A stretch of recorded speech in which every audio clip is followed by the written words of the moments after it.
Alrighty, good afternoon, everyone. We'll go ahead and get started. Oh. Okay. We'll get started in a few more seconds.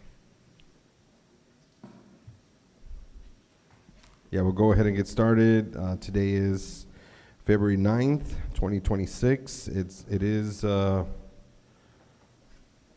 5 p.m. and we are at the BPUB Annex Building. I'll go ahead and call the meeting to order and move on to confirmation of quorum. Confirmed. Okay. I think we have one online board member, and another one should be arriving shortly. We'll continue with the Pledge of Allegiance. I pledge allegiance to the flag of the United States of America and to the republic for which it stands, one nation, under God, indivisible, with liberty and justice for all. I pledge allegiance to thee, Texas, and one state, under God, and one indivisible.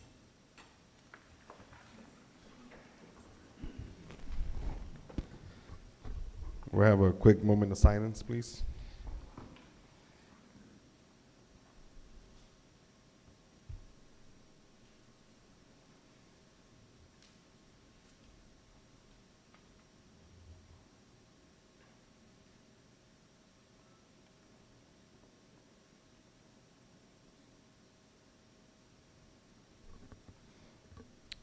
Okay, thank you. Moving on to item D, workshop for public hearings. At this time, Mr. Dombrowski will be presenting our first workshop on the electric cost of service study and rate review. Good evening, Mark Dombrowski, the Chief Operating Officer. So I start out that today is going to be the first of a three-part process, and we're going to be discussing rates tonight, but really we're not going to be presenting the rates. Really the idea is to discuss the problem we're trying to solve with looking at rates and what potential outcome or success might look like. And we'll focus on what we've learned by conducting the cost of service at a really high level, and some of the misalignments we're trying to correct, and some of the improvements in equity that we're trying to make. And hopefully what we hear from you tonight will lead us to a better workshop next month and eventually a better outcome. And tonight it's going to be mostly me talking, unfortunately, but we do have a consultant on board, NewGen. They're going to be here in person next month, but they are here as virtually, and I'd like to go ahead and turn it over to Grant Raven to introduce himself and NewGen Consulting. Great. Thank you, Mark. As Mark mentioned, I intend to be there in person for the next meeting. Look forward to being there. NewGen is a management and economic consulting firm focusing on the public utility space. So we serve electric, natural gas, water, wastewater, stormwater, solid waste utilities primarily throughout the country. We have around 70 employees across the country and around 15 location physical offices. A lot of our work is actually in the regulatory space. So, for example, representing our clients in front of regulatory bodies such as in Texas, the Public Utilities Commission of Texas. And so our work product is very much driven off of the expectations in those venues to make sure that rates are defensible and consistent with the industry practice. Specific to the energy practice for NewGen, the energy sector, not just in Texas, but across the nation, is experienced some rapidly changing environments in terms of the marketplace, customers' expectations, customer service opportunities, regulatory changes, and like I said, not just in Texas, but across the country.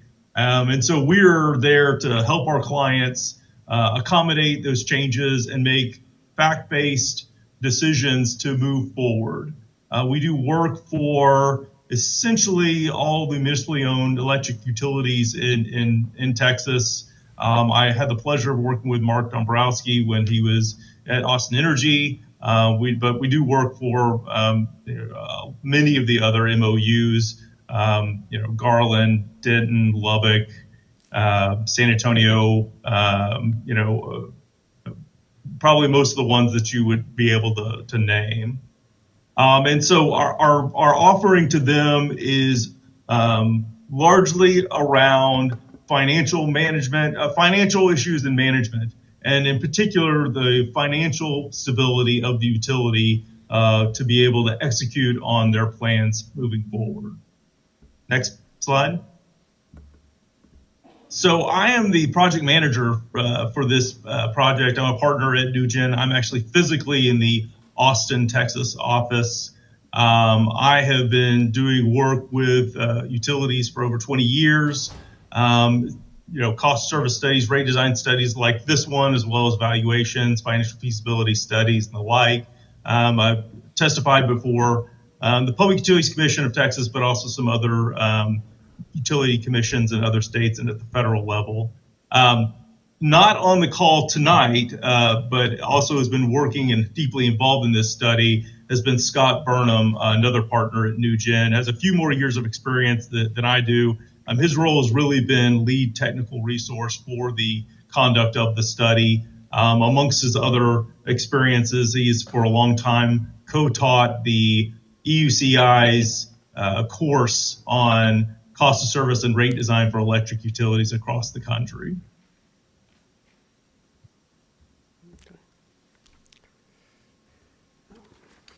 As I said, Grant and I have worked together multiple times over the years, so I know him and his firm well.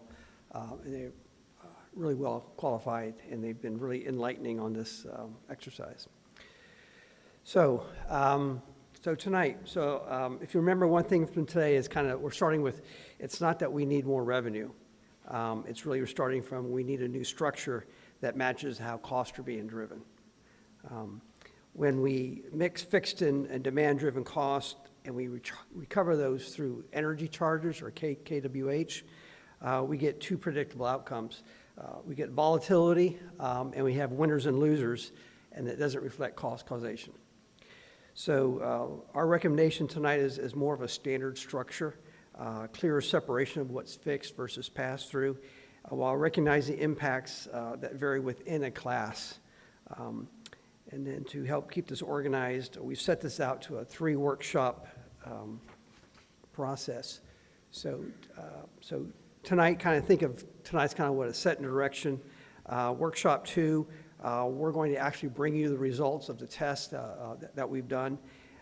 You're going to give us feedback on that. We're going to make some modifications to it, and we're going to bring you back a 3rd workshop with some recommendations to the City Commission. And if we do today well, we'll avoid having to do a whole lot of rework because the analysis needs to build on your priorities and your understandings.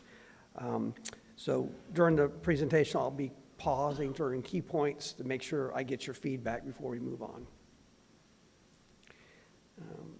And this didn't start today, that we've actually been working on this for a while. So the Finance Committee was acting as our rate review task force, and we met multiple times between August and December, ourselves and NewGen, and really we walked through the core building blocks of a cost of service, the revenue requirements, cost allocations, and the rate design piece. Much of what you'll hear tonight, we've covered with that rate task force. And so what you're seeing tonight is really, it's an iterative technical work. It's not the first draft by our staff.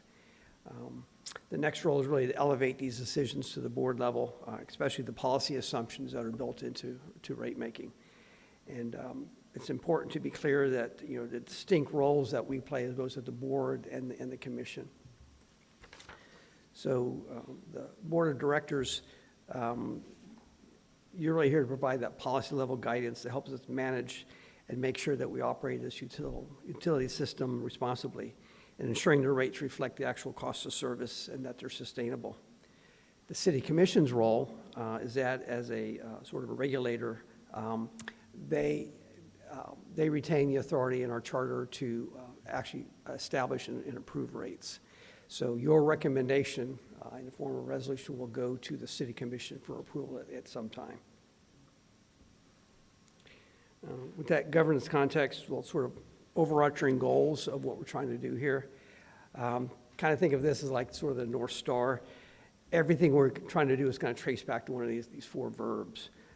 So if we miss on recovery or alignment, we're going to create instability and cause cross-subsidizations. If we miss on transparency, we're going to increase governance and legal risk, as well as erode customer trust. So the outcome we're steering towards is really that something that's explainable, that's fair, and that's stable. And these principles, we're not starting from scratch. We're reinventing the wheel. These are the Bond-Bright principles for rate making. We didn't come up with this stuff. It's really relevant for us to say it's the principles that are used in establishing electric rates across the country. And it's a great structure because things matter just not mathematically, but they have to make logical sense. And it has to be administrative equal to apply. Most relevant for us today, I think, are revenue adequacy and stability for the utility, predictability for our customers, equity across our classes, and clarity so the rates can be defended and understood. These principles really focus on fairness and cost causation, not politics. I think that's best handled by both the board and the commission in considering the rates themselves.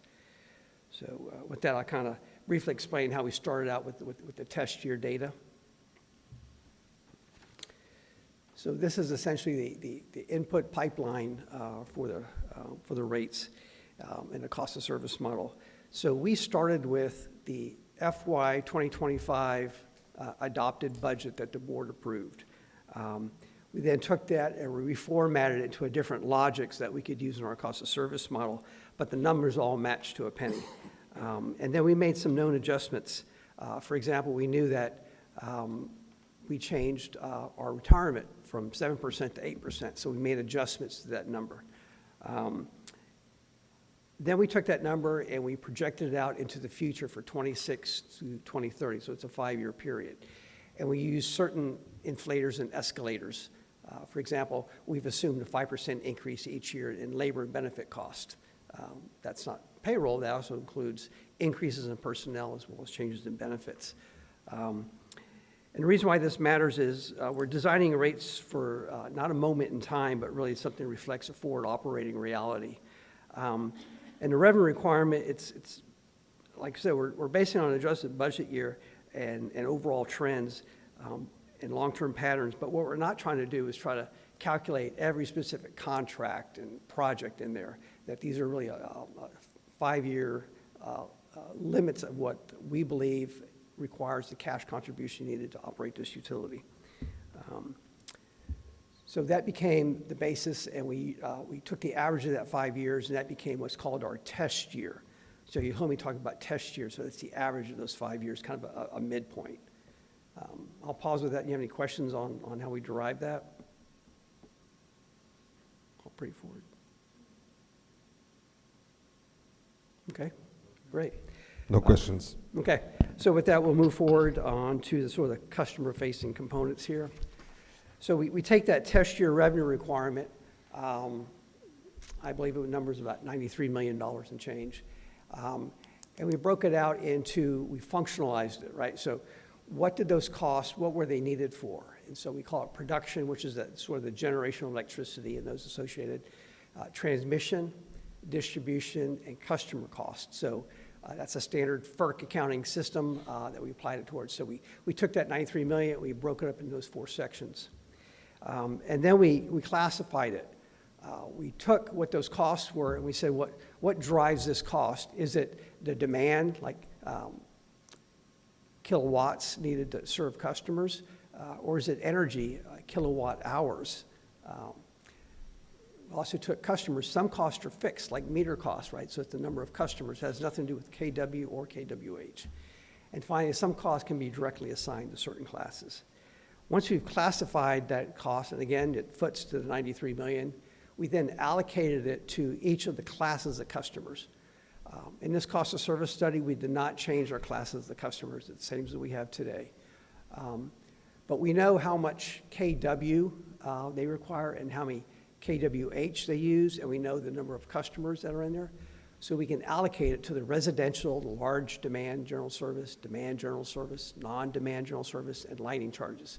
So we can take that 93 million, allocate it based upon how each of those classes of customers use cost. And finally, we designed rates. So it's how you're going to collect that revenue in a predictable fashion from each of those classes of customers so they contribute to the total revenue based upon how they use the system.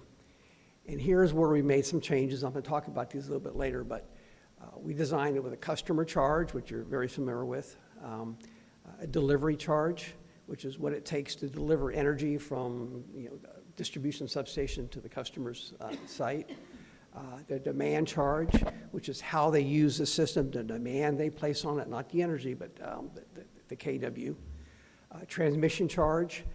Here in ERCOT, we have a socialized transmission system where each utility has to pay their share of total transmission costs in Texas.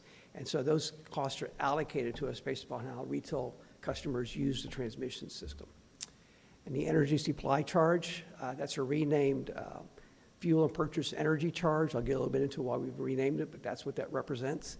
And finally, a customer benefit charge, which is a new concept to collect costs associated with programs deemed beneficial to the community based upon whether it's the board or the city commission. And so it's a tool that we can use to collect those costs. And I'll go over that a little bit more later. Do you have any questions on that? So far, so good. Okay. So that kind of leads to the sort of central message that we're trying to get to you today here, which is we can have adequate revenue in a given year and still have rate structures that produce unstable cash flow and uneven outcomes. When we recover fixed costs and these demand-driven costs in an energy charge, or KWH, we amplify both that revenue instability as well as our customers' bill volatility. Think about when the summer months come around and everyone's bills get real big. It's not because it costs us more to deliver energy, it's because it's collected in the energy that they use. And in the winter times, bills are really low. And again, it doesn't change what it costs us to deliver the energy to you. It's just because we're collecting it in an energy component. So the solution we're evaluating is really a structural realignment is how we're characterizing it. So we're trying to match the cost of who's causing it and when they're causing it so that those outcomes are more equitable and hold up over time. Any questions on that? Okay. So we're going to go from what do you mean by adequate revenue, but still doesn't mean a healthy financial outcome. So this is about operational breathing room here. So cash from operations is a term I like to use, but it's also referred to as funds available for transfer. You hear this every month in our financial report. So it's what allows us to fund the capital needs or capital projects, maintain reserves, and gives us a healthy debt service coverage. And so the story here is that the revenues are not disappearing, is that the volatility events in the prior rate reductions have really tightened that cash flexibility. So what you're seeing here is those red bars is one you need to focus in on. That represents the cash from operations. And you can see that over time it's been decreasing from 2019 through 2025. You'll see in 2021 we had Winter Storm Uri. If we had a massive influx of cash because our power plants were running during the storm. So we had a lot of cash there. And in 22, while the storm was over with, prices were really elevated in ERCOT, and so that value of that production was high as well. So you produced some additional revenue. In May of 22, you had 11% base rate reduction with a second 11% reduction in December of 22. And so you can see that started to whittle down those revenues. We're down to, in 25, and the unaudited results of about $21 million in that cash from operations. So that's one reason why this stability-oriented structure really matters is that you need to have that predictable cash flows. It supports good credit and good debt service coverage. Can I answer any questions on this before I move on? No questions? The idea is to make sure that red bar is adequate and stable. So one of the reasons why we're seeing the change is it's a bit outdated. So this timeline kind of shows how long that underlying structure has been in place relative to the major industry changes. So, in 1971, that's as far back I could do in my research to come up when these rates were adopted. That's our rate ordinance, that's 54 years ago. Since then, we've had ERCOT market evolution, power markets and transmission markets have changed. We've had one cost of service study, and we've had those recent base rate changes that were done without a cost of service approach. So while that basic rate structure hasn't changed in 54 years, and we haven't had a cost of service in 13 years, it's really time to update this to enable to have more precise rates. In addition, we have AMI coming out, which will be fully deployed in 27. The rate structure we're proposing would fit well with AMI, because then we could offer things like time of use rates and do a little bit better on establishing demand charges once we have that data from our customers. So if we can implement this before we implement that AMI, it have a smoother transfer into the newer age of that automated metering. Any questions on this? I guess no question, but I'll just make a comment. And Okay. it's just a lot of information, of course. But Yes. I think what we're saying is that the rates, since we are a cost base of, we just receive the cost of our service, that we're not asking to increase that cost. We're going to basically keep the same cost, but ERCOT has changed in the way that they charge the customers, and we haven't evolved apparently since 1971. Yeah. So even though we are collecting enough of the money to pay for the bills, and again, we're not going to be increasing that amount. We're realigning or restructuring the details of how that cost is calculated based on the changes that have happened in the market. Exactly. So we're aligning to that, and then as you highlighted, I didn't realize that with AMI, we're going to be better positioned in order to potentially offer rates, depending on whatever the board may decide in the future, right? Correct. So even though the rates have changed in the past, I'm reading the note here, it says they were increased or reduced without a cost of service study. That's correct. So they were done in a way which they were maintaining the financial stability of PUB. It was just, there were some details there that now we're saying is a good time for us to realign all of those details and connect to what the market is charging for the service. Exactly.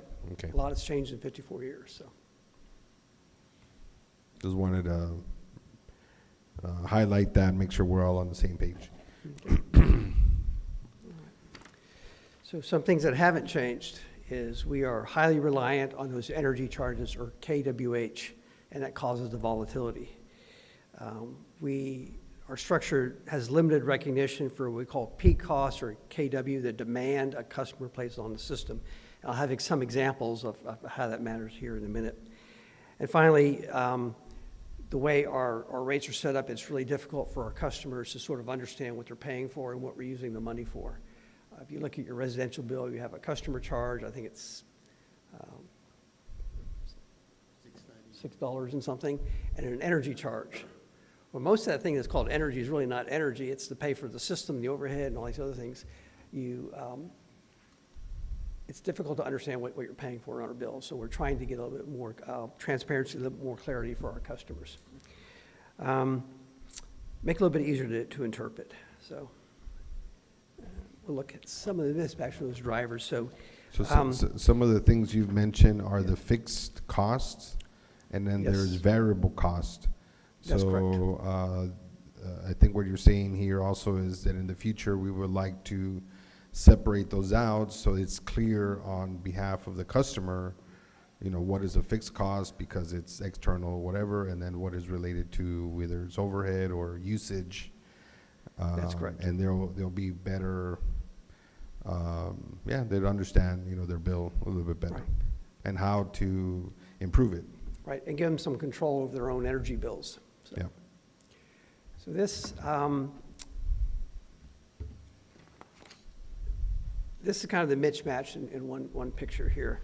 So I've created an index that shows how our customer growth in that peak demand or KW, which really drives the cost, because you think about it, every time we have a customer, we have to add, you know, conductors and poles and transformers and, you know, eventually substations. We have to add customer service reps. So those things that are fixed costs, meaning they don't vary with the amount of kWh a customer uses. Those have been growing pretty steady, about 1.5% per year since 2016. But the majority of our cost recovery is on energy, or kWh. And you can see that's growing about half as fast over that time. So this is that mismatch between how we incur cost and how we recover the cost. And really what this does, it causes a under-over risk, under-over cost collection risk. You'll see it in the FPEC, right? Because it's all on an energy basis. If you have a hot year, we over-collect because we're collecting more than we need to. And if you have a mild year, you under-collect. Because it's really difficult to treat those fixed costs like a variable cost because they're not varying. So that leads to this over or under collection. This is not inherently negative. I want to make this point. It's very good. Our customers are becoming more efficient. The world is becoming more efficient. If you think about HVAC systems or refrigeration systems in businesses, motors are much more efficient. So we're getting more work done with less energy, which is a good thing. But it does hamper our ability to collect those fixed costs to operate the system. I'll pause with that. Any questions? Okay. Transmission is even a clear example here. So there's a lot going on in this slide, and I'll try to walk us through it. So first is transmission is not priced on energy or kWh. It's driven by what's called coincident peak, kW, and that's really in ERCOT, the 4 summer months, June, July, August, and September. And so this slide kind of highlights this. The local demand trends is our peak on BPUB system is the red bar. And you can see each year we're starting to get more and more demand. We're getting more customers, we're demanding more KW. It's a pretty steady increase. But you'll notice is that the blue bar, those are the coincident peak. That's the average of the June, July, August, September, and that's what the PUC uses to establish our transmission cost. And it's been really flat. And that's because we're no longer really a winter peaking utility. We've been peaking in the non-summer months. So the one thing that's a good, because if you look at that dotted black line, that is our share of ERCOT's peak load, and it's been declining. And what does that mean? That means we're getting less cost allocated to us from ERCOT for their transmission cost. I think last year it was $1.5 million reduction. We're still waiting on the numbers for 25, but I imagine we're going to get another reduction. And so this is one reason why we're advocating for a separate transmission charge. The PUC regulates those costs, not our city commission. We get those allocated on us on a KW basis, and it's really driven by retail customers. They're doing a good job. They're not peaking in the summer, so we're getting less of those costs. The customer should be able to see that. You should be able to see that as our board. And that underscores why sort of embedding the transmission costs like we do now in the FPEC doesn't make a lot of sense. Times have changed. And so we are advocating the creating of a retail transmission charge to recover those costs associated with that black line there. So that was a lot. Is there any follow up? Let me rephrase that. Okay. basically, it's a transmission cost based on the 4CP, right? So there's 4 peaks in the year that Right. ERCOT determines this is the max usage, and that tends to be in the summer. Correct, June, July, August, and September. But for our customers, it tends to actually peak in the winter. So our contribution to the summer peaks is Is lower, less. so then we get less of the cost associated with that. That's correct. And this is a pass-through charge, is independent of whatever we say or the commission says. This cost is determined by ERCOT. That's correct. Okay. And that has nothing to do with our transmission system. Because even if we had no transmission assets, we would still pay this. This is what, in ERCOT, all generation is sold into the market. And the only way that works is if you have an open access transmission system. And so all those generators can move the power to the load zones, right? So they created this open access transmission system, and the costs are regulated by the PUC, and the costs are socialized. For everyone who has a load serving entity like BPUB, we get a share of those costs. And so this is the tool they use to do that. It may change in the future. There's some argument against 4CP. Some customers are getting really smart, and they shut off their load during those peak hours, and they have zero transmission cost during the year, right? Which seems unfair, but for now, this is how the PUC is setting these transmission costs. Okay? Okay. So I'm going to make another point here on equity. So this is call it 2 customers, same system cost, very different bills. So we've created this example here to help understand how rate design creates this inequity, even if we're collecting adequate revenues. And so this example is using our actual rates that we have today. So we have 2 customers that each have the same demand requirement, 25 kilowatts, and each drive the same cost in the system, $370 a month. That's the cost of the conductors and the poles and the transformers and all those fixed costs. But since we don't have demand charge at 25 kW, these customers are really paying energy-only rates, and that really shifts the cost between the customers. So the steady use customer, or we call the efficient use customer, they're using almost 14,000 kWh a month. 75% of the time they're using that 25 kW. The other customer, who has sort of a uneven or lumpy use, they're only using it 25% of the time. But we still have to maintain that same capacity the entire month. They're only using about 4,500 kWh, so they have a 25% load factor. Both of them have the same fixed costs at $370. But because we're collecting all these costs on a kWh basis, that efficient customer pays $556, and the inefficient customer pays $184. So this is what we call interclass subsidy. So the efficient customer is subsidizing the inefficient customer.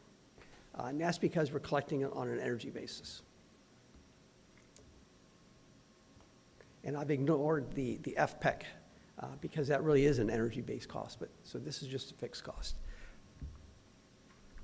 Okay, any Does everyone questions, follow that? comments? Any questions? So that's one reason why we're just, why do you have demand charges? Because it creates this equity. And then the next question is, all right, well, we have a demand charge now, and we don't think it's set at the right place. So one of the things that we can do is benchmark. Now, it doesn't dictate the answer, but it tells you if you're an outlier. Our threshold right now in Texas is about 20 to 25 kW in the survey we did here. But you can see that customers don't incur demand charge at Brownsville until they hit 50 kW, which is really high. You have a couple at 25, some at 20, 10, and 5. So it tells us that generally it's set lower than 50. And so the practical idea is to improve this alignment so customers whose usage characteristics are better represented are responsive to that demand response, right? So make them more efficient customers is what we're asking. So we're proposing to move it from 50 kW down to 25 kW. And because we're assessing this demand charge, they will see a decrease in their kWh charge, right, to offset that. So that makes that inequity between the example I just showed you less than what it is now. That improves the equality between our customers. Any questions on that? Okay. Sorry, do have a question. I don't understand what it means, this non-demand threshold. Sure. So, if you are a customer and you use 47 kilowatts at your peak during the course of a year, you will not get assessed a demand charge. If you exceed that 50 kWh, then you become a general service demand customer. And you're on that demand charge for 1 year, the next 12 months.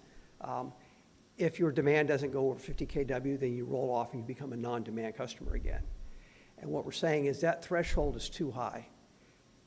So how many, I guess, clients do we have that are past this threshold of 50? I don't have the exact number. Grant might remember. He might be looking at the numbers while he's sitting there. Grant, do you recall? We do have that number? Sorry, I was having a hard time getting off mute. I don't have it in front of me, but I can be digging for it while you Okay. continue, Mark, and I'll get back to you as soon as I find it, unless you have it there. I don't. It's in my other binder, but we do have the number of customers. We have a complete breakdown of the number of customers that are demand customers and how many would be impacted by this and what we have all that, yes.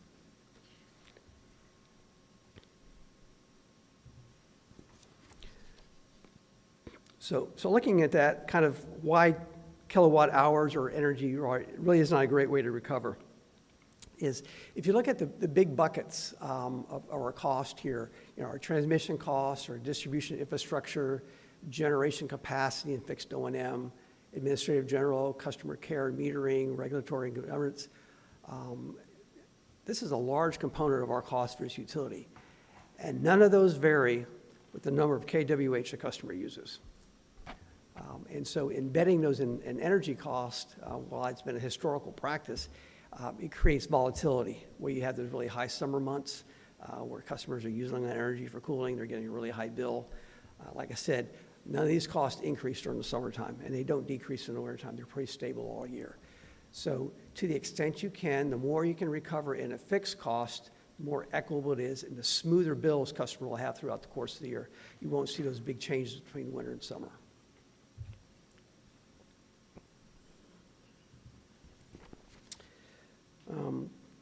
So this chart here, it shows how recovering fixed costs through energy charges affects those costs and distribute across the classes of customers. And so as I pointed out, this rate review is really not about asking or requesting more revenue. It's about restructuring or collecting that differently. So right now we have about just shy of $11 million that is collected through the fuel and purchase energy charge that is really fixed in nature. It should be collected in base rates. And so one of the moves is to take those fixed costs out of the FPEC and put it back into base rates where it should be.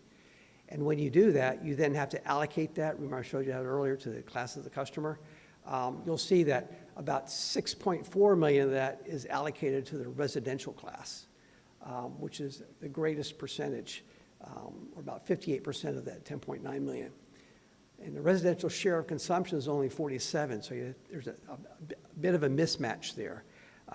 So they're getting allocated more of those fixed costs because they're driving more of the fixed costs themselves. So by moving to this non-energy basis of collecting costs, it makes it more equitable amongst the classes of the customers. I'll pause there. Do you have any questions on this? Okay. So, Mark, I'll Yes. stop you just briefly Sure. before we move on. I did look it up. So there are roughly 6,900 commercial customers that are in the non-demand class, meaning they're not paying a demand charge currently. Around a third of them would be moved to the demand class If we move the breakpoint to 25 kW from 50, the remaining 2/3 would remain as non-demand customers in the non-demand class. So you'd have about 1,900 to 2,000 customers impacted by this change. Okay, and are there tiers within that demand Um, charge? There are currently, yes, Did he said commercial or residential? commercial. So there are no demand charges on any residential customers. This is all commercial. And there are currently tiers. We have a structure called right rates that we're also recommending to get rid of. And it would simply have a demand charge and a delivery charge and a transmission charge on your bill. Okay, Okay. thank you. I'm going to go a little bit here in a minute. We can give you that. We have a chart with all the analysis that shows the dollar impact that as well. Thanks, Grant.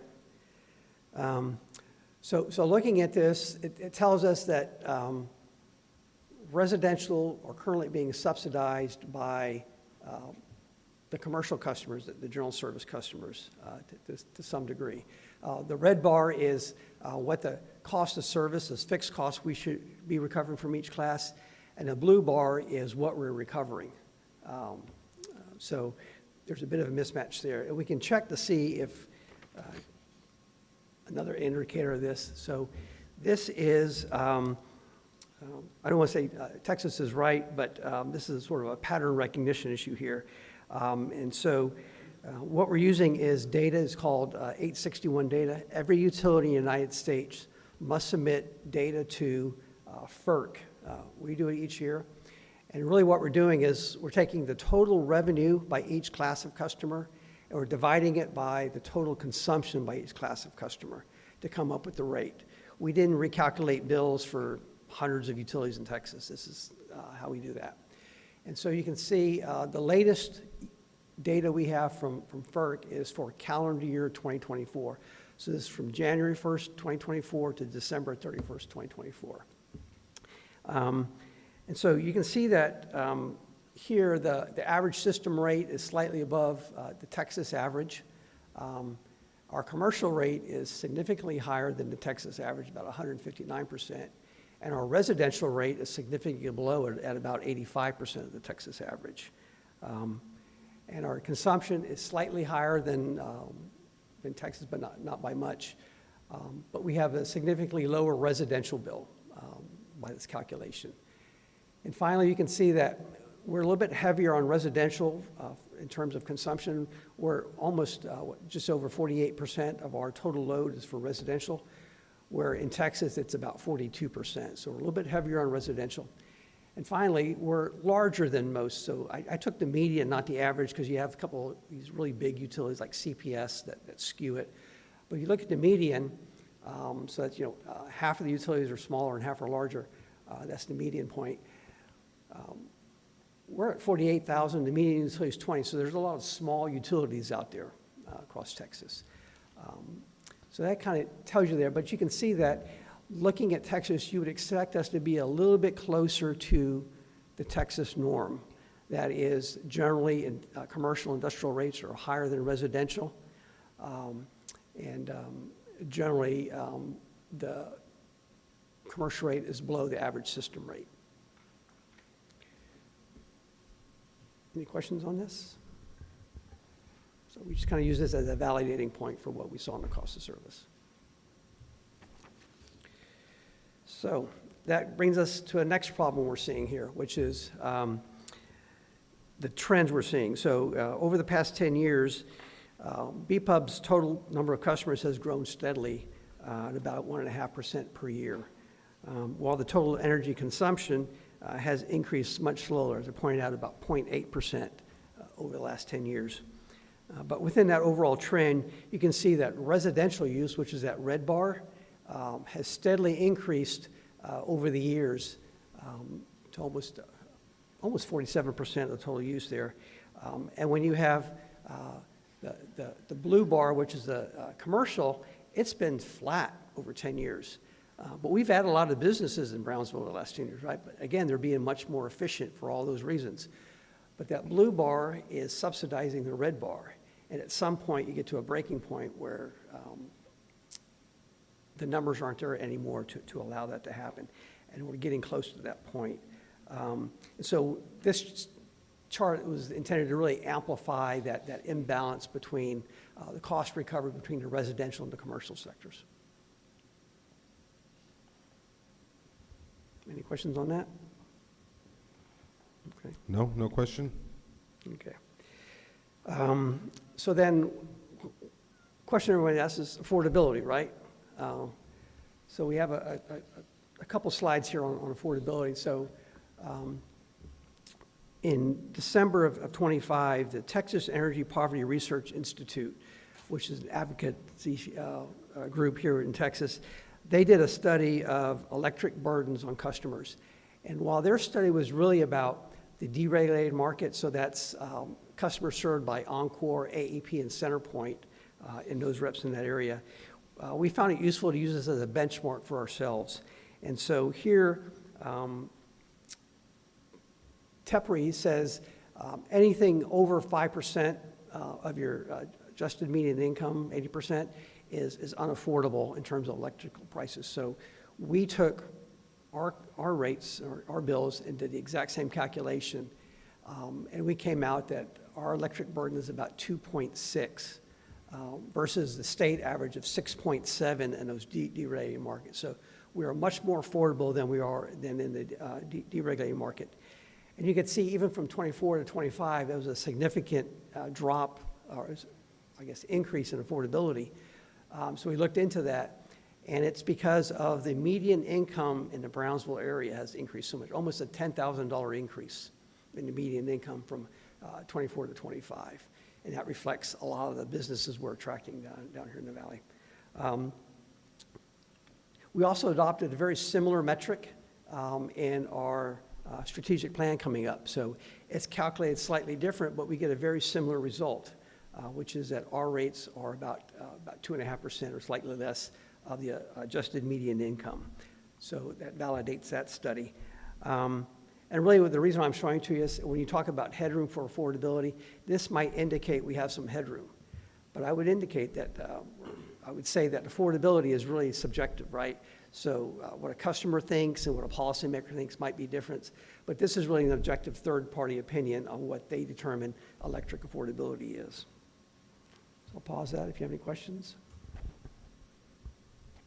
Okay. I also want to mention that there are other risks associated, that while our city commission clearly has the legal authority to set retail electric rates, that authority exists within a broader legal and political environment, and that includes regulatory appeals, court challenges, and legislative changes. And when rates are not clearly tied to a cost of service or and lack a clear explainable rationale, you increase risk in your rates. I just gave you several examples across the board here. Unfortunately, I've been involved in some of these. But more and more, the state legislature is looking at cities and what cities do. And if your city has an MOU, we're a target. And so they're wanting to make sure that we're following good practice. In fact, recently, and I believe our outside counsel was involved in this, the city of Livingston and Jasper, their own customers felt they weren't getting right information or cost of service, and they appealed to the PUC to have them look at their rates. That did not go forward, but that's the kind of actions we're starting to see here in Texas. And of course, our legislators are always passing bills each cycle to try to get a little bit more leverage into what cities are doing and what MOUs are doing. And so it does not come at risk. What that risk is, I can't tell you, but there is a risk there. And finally, our credit rating agencies. So credit rating agencies, their really role is to protect the debt holders, and they evaluate a utility's financial discipline, governance, and revenue stability. And so what they think matters, because we really want our bonds to be attractive in the market. We want people to buy our bonds. The more people are willing to buy them, the cheaper it is for our customers. So you want them to be attractive. You want good bond ratings. And so one of the things we constantly hear in these bond reports, or credit reports, is local control over rate making. that is one of the attributes of public power, but you have to be able to exercise it. They're also looking for cost recovery. We are non-for-profit, and so we're looking for, are you recovering your costs adequately? And are you collecting enough cash, that little red bar in cash from operations, to cover your debt service coverage? I'd point out right now we have a very healthy debt service coverage. We're just a little over, I think, 2%, just over 2%. That's very healthy. We need to keep it up there. That makes our bonds more attractive relative to other bonds for sale. So it's not only about fairness and equity, it's also about capital affordability and sort of long-term resiliency of us to be able to raise capital in the market. Any questions on that? Okay. So what are we proposing? We're proposing several updates to the current rate structure. So the first is, as I mentioned, is changing, shifting more of those fixed costs from the energy component to fixed recovery, either a demand charge or out of the FPEC. And that will support cost recovery while keeping variable cost and pass-throughs that make more sense. We're also restructuring and renaming charges so that customers can clearly see what they're paying for and how we use those funds. So the FPEC becomes the energy supply charge, because that's what it does. It's the supply of energy. The electrons are used by the customer. The energy charge really becomes the delivery charge. So that's to take it from the substation to the customer site. Then we're proposing a transmission charge. Remember, that's that socialized cost. They get it from whatever generator is generating it into our load zone. We're proposing to lower that demand charge from 50 kilowatts to 25 kilowatts. And we're also proposing, right now we have what's called municipal rates. We're proposing to go from a municipal rate to a discount program. Right now, by state law, we have to offer a 20% discount to state institutes of higher education. So that's UT, RGV, and Texas Southmost. You're also required for military installations, but we don't have any in our service territory. And then we're going to mirror that. And so what we're proposing is, it's about the same dollar, is to handle our, give a municipal discount, and that same 20% to municipal. That's ourselves, BPUB, and for the city of Brownsville. One of the reasons why is we don't know how the rates were calculated. We can't figure it out. Again, they've been around for so many years that we don't have any documentation. And so it's easier to manage as a discount. It's also more transparent to our customers. And then we would collect the dollars for that discount in the community benefits charge. So right now, that's the only thing we have loaded in there. Next time when you see these bills, you'll see that the dollars associated with offering discounts to the state's institutes of higher education as well as the municipals are collected through the customer benefits charge. And is that a flat charge, or? What's that? Would that be a flat charge? It's per KWH. So each year during the budget cycle, we would figure out how much we need to collect, and we collect in those rates. We adjust it each year. Okay. And then there's also a church discount that is in our rate review. So we're suggesting if you're going to offer a church discount, again, collect that through this community benefits charge. It adds transparency. Right now, because we offer these rates and these discounts, because we don't have a mechanism to collect them, they get rolled into general system cost. So it really makes us look more inefficient than we are, because it makes us look like we have to collect more of those fixed costs, but really these are these discounts. These are policy-driven decisions that both the board and the commission have made, and this is a much more transparent way to collect those costs.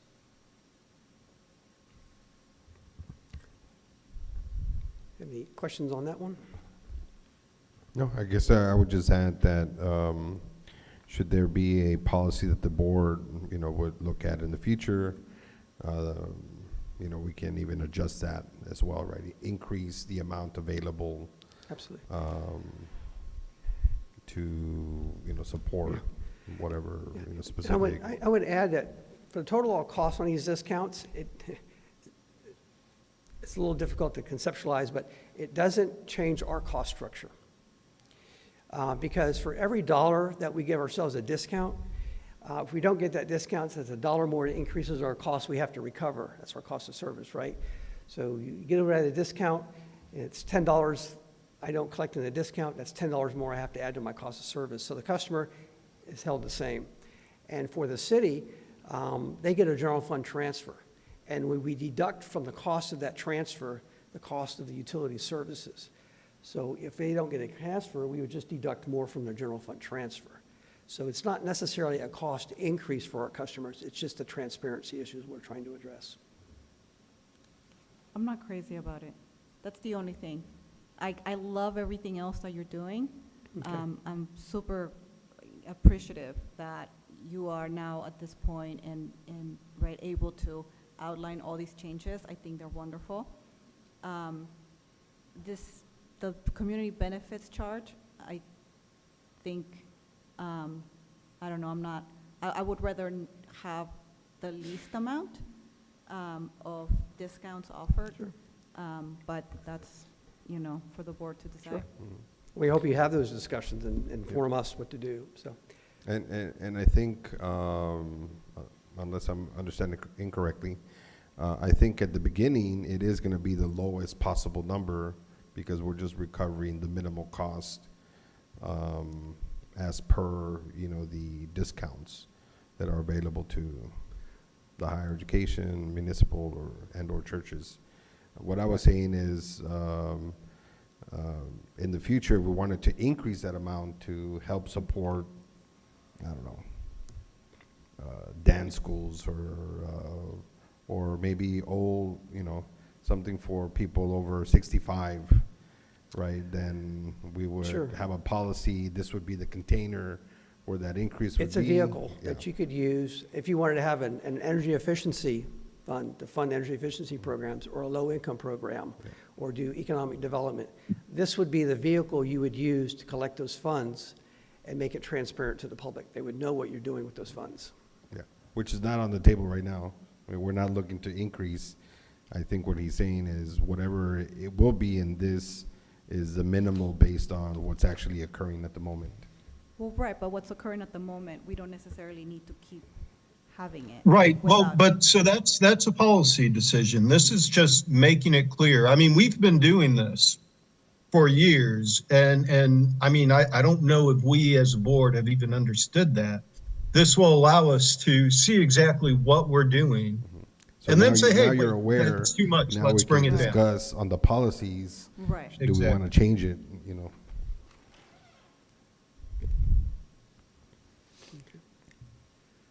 So you've heard me talk about fixed cost and variable cost, fixed rates, variable rates. So this is kind of a tale that pulls it all together. So what we're looking at is two types of rates. Base rates, and that's really limited to customer charge, delivery charge, and demand charge. And the reason why is these don't change that frequently from year to year. They're slow moving, they're subject to inflation, but they just don't change that much. And because it's really driven by how customers use the system, you really need to change these with a thorough cost of service like we're doing today. And I recommend, rather than waiting 13 years before the next one, we sort of have a policy in place. We try to do this every 5 years to make sure the rates are in alignment, so you don't get so far off and have to make broader adjustments. What we call a billing determinant, or how it's collected, so you have a customer charge that's fixed per meter, right? You have to have a customer service rep, you have to have the meter, the billing system, all that. We tend to charge that on a per meter or per account basis. You have a delivery charge. Delivery charge, again, is to get it from the substation to the house. We are recommending, while that's mostly a fixed cost, continue the practice of a KWH charge. That's typical in the industry. You'll see that in the investor-owned world, other utilities. But if you keep doing these every 5 years, you don't get so far off as we are today. And then a demand charge would be only for those customers using 25 kW or more in a year. It would be on a kW basis. Then we have the pass-throughs. The pass-throughs are charges. We call them pass-throughs because it's exactly what the utility pays. There's no markup or margin put on that. The first one would be the transmission charge. Every year in the March, April timeframe, we're told by the PUC what we have to pay all of the transmission providers to use their system. And so what we propose is that that's when we would pass through those charges. We adjust those charges when we hear from the PUC, and it would be nothing more, nothing less than what we have to pay all of them. For those customers that, like residential or non-demand that don't have a KW, they would be on a KWH basis. Everyone else would be assessed on a KW basis. And the way a customer can control that is use less KW, then you get less charge. Community benefits charge and energy supply charge. For the community benefits, we would address that during the budget cycle. Depending on what kind of programs you might want to fund or discounts, that's when we would know how much we need to collect. And again, not a penny more than we need to. We'd adjust it when you adjust the budget, and that's when you would approve it. And then the energy supply charge, we adjust that monthly. That's the FPEC now, and that's really based upon market conditions. And so those are, the energy supply truly is a variable. It depends on how much energy you use, and so it's rightfully collected through a KWH charge. So when we talk about fixed versus variable, base versus pass-through, this is a chart that summarizes that. Any questions on that? Okay. So one thing I did want to stress here is that the main message here is that these impacts are driven how customers use the system and not simply what class they're in. So the rate structure reflects an older system and older market conditions, and this realignment is really just modernizing and bringing it up to date. And by better matching cost recovery to cost causation, we can reduce cost subsidies with each class of customer. And because usage patterns vary widely within a class of customer, this is not residential rates are going up or they're going down or commercial is going up or down. Within each class, you'll see different impacts. Some will see bill increases, some will see bill decreases, and many will see no change whatsoever in total dollars they pay. So the goal here isn't just to shift the cost arbitrarily, but really to relate it back to the cost causation and make the bills align more closely with how customers actually use energy and give them more control of their own energy bills. So pause with that before I move on. Any questions? All right, so takeaways. What I want you to remember, if nothing else, is this is really about structural. It's not about the level of revenue we need to collect. In fact, we're actually collecting about the same amount of revenue in 26 as we did in 25 on these rate structures. It's really about updating and improve equity, stability, and transparency. Make sure customers know what we're doing with their money. Some customers will see different outcomes based upon how they use the system. So you cannot say residential bills are going up or going down. It's going to vary within that class. And really, Dr. Zamora, as you pointed out, what we're hoping to hear is back from you. We can maybe make some adjustments in what we bring you next month. And certainly when you see the rates, I always say it's like making a casserole. You say you like all the ingredients, but when you taste it, you don't like it, right? So you'll see them next workshop. You may want to make some adjustments, and we'd make those adjustments and bring it back to you a third time, give you a second bite of the apple. Just to spur a conversation, I had presented some possible board decisions, things that you guys discuss. So one is we've laid out a timeline that would deliver a recommendation to our city council sometime in mid to late summer. Is that a good time? We're establishing rates for a 5-year period from 26 to 2030. Does it matter if we do it in July versus November? No, it doesn't. It's not that granular. But that's really is a board decision and maybe even related to some politics. Risk priorities. What's your greatest risk? Regulatory, credit, financial. If you tell us what you want us to think about, we can come back with some recommendations for you. What your objectives are, cost allocation. It's not uncommon to have residential rates subsidized at some level by commercial. But it's pretty high here. Is there some sort of limit that you want to place on that? In the future, you want to keep them within 5% of their cost of service, but could be a policy call for you. Rate design guardrails, how far do you want to go in allowing discounts and these municipal pass-through charges? And finally, community benefits, the rates you see next time, the only thing that's in there is these discounts, we did not add any additional cost to the rates. It's just what that budget had. And so if you want to add these other programs, like a low-income program, energy efficiency, economic development, let us know and how much you think you want to collect. We can run a scenario that adds those costs in there, and you can see what the rates look like. So with that, I'll stop talking. I do want to comment. I think it's great that we're doing this. I think it's going to be more transparent on seeing that line item if you're referring to pass-through charges, TDSP charges, et cetera. And I think that's where we should be going with this future of where we're at right now. And now that this growth is coming into Brownsville, I think it's a great thing that you guys are doing that. So I support that 100%. If I could say something real quick. I echo Alejandro's comments. I think that when people look at rates, and there's a lot of different reasons, one of the reasons is because, hey, we got to raise some money because financially we're headed down, potentially, some troubled times. But that is absolutely not the case with this utility. The credit ratings are very strong. Audits are very strong. Making contributions, to the funds that we need to. Debt service coverage is very strong. But we do need to fix this. The time to fix the roof is when the sun is shining, not when it's raining. And so this will provide a lot better communication, with our customers and be a lot more transparent. Thank you for your work, Mark. Thank you. Okay. Any other comments or questions? Just Joseph, I know you're a online small as well. comment from the Peanut Gallery. A good way to think of it, if we're losing track of KWH and KW, is peak power versus total power. Might be an easier way to think about it. So total power is what you use all month, and peak power is when you have all the electronics on in your house. We have to build the cable to handle the peak power.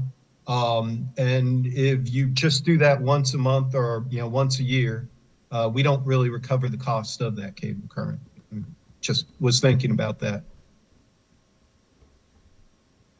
All right, I think that's, I would be fine with some level of residential cross-subsidization. I don't know what level. Okay. But if you have recommendations, that would be something I would welcome. Sure. We can, when Grant will be here next period, we can run some different scenarios, what it might look like, and he can walk you through those using the cost of service model. We'll bring a scenario to you. I think we still might have some slight subsidization. I don't know if we brought them to the full cost of service on this scenario.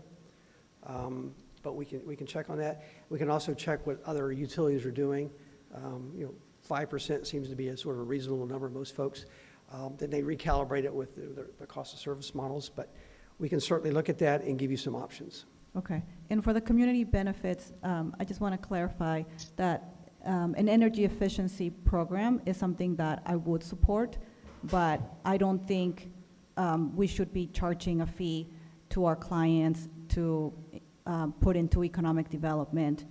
And even though I love our churches, I also don't think we should be giving them a discount, and we shouldn't be giving ourselves a discount or the city a discount. That's, again, up for the board to decide, but thank you. okay. All right.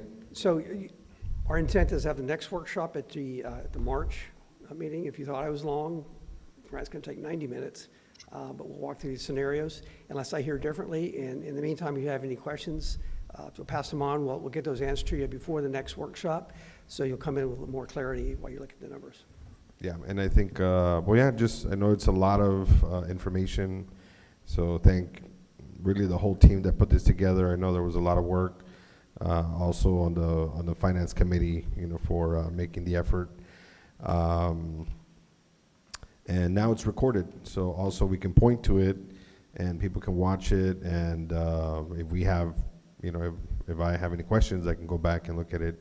But I think it's going to be a little bit of communicating into the community, so it'll be some more work for us. Yeah.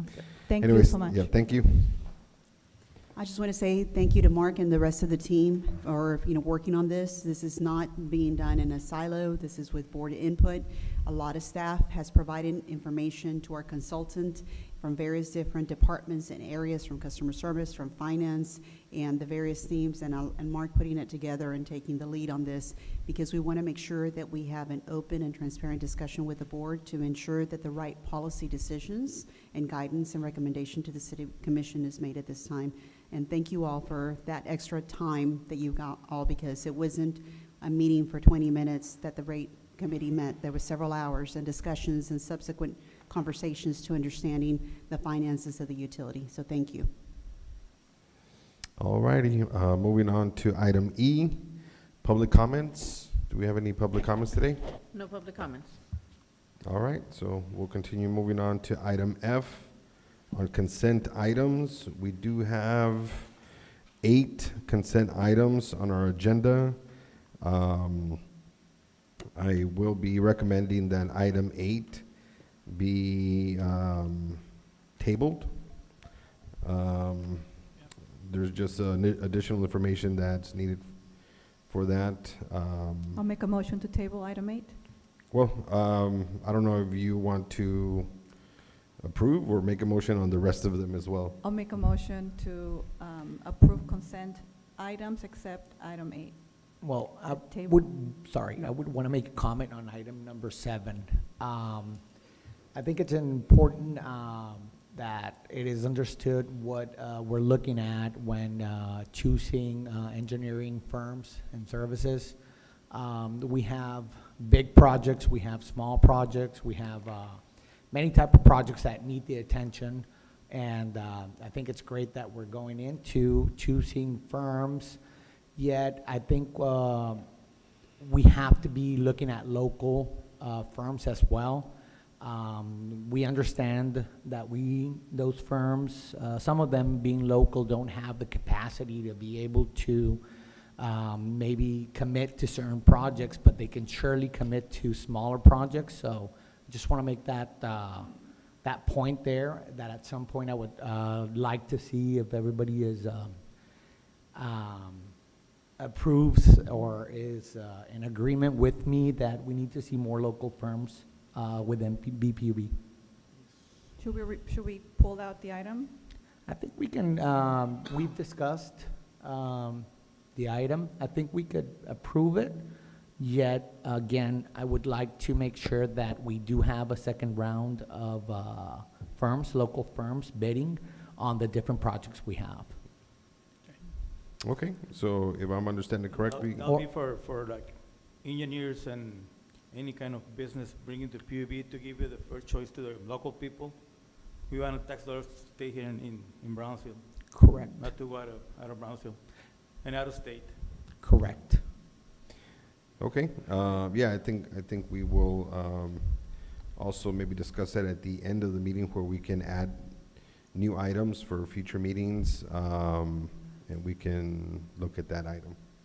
But for now, sounds Yes. like the motion is to approve 1 through 7 and table 8. I second that. Okay. All those in favor? Aye. Aye. Aye. All those opposed? Motion passes. Thank you for that, and thank you for the comments. Moving on to item G, items for individual consideration. We'll start with number 1, General Manager's Report. Under General Manager's Report, I have the board calendar and also the Industry and Brownsville's Public Utilities Board updates. I do want to note the calendar first.